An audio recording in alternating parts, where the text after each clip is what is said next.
I want to acknowledge the acute distress that Dr Yang and his family will be feeling today, coming after years of uncertainty.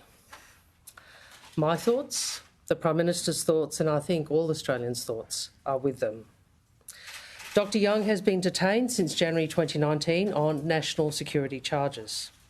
His verdict and his sentence have been subject to repeated delay since his closed trial on the 27th of May 2021. The Australian Government has advocated for Dr Yang with China at every opportunity and at the highest levels.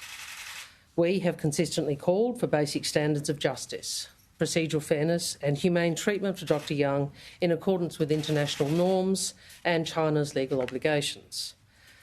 Australia will not relent in our advocacy for justice for Dr Yang's interests and well-being, including appropriate medical treatment, and we will continue to provide consular assistance to him and his family. All Australians want to see Dr Yang reunited with his family. I'm happy to take questions. I'm happy to take questions. Senator, we know last year that there was a report that Yang Hengjun had collapsed in prison, that he had other illnesses related to his kidney. Do you know what his current health condition is now and what kind of concerns you might have in the future? Well, look, you would know that I am always limited in what I can say for reasons of privacy. What I can say to you is we continue to press for Dr Yang to have appropriate treatment, including in relation to his medical conditions with the Chinese authorities. Senator Wong, Senator, when do you expect to hear from China's ambassador here, and have you considered recalling Australia's ambassador from Beijing?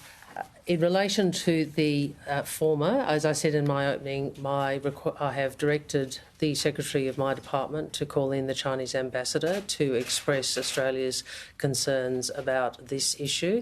And on the second, the answer is no. Senator, the PRC has consistently said it wants friendly relations with Australia, and as recently as last month, the ambassador said that again.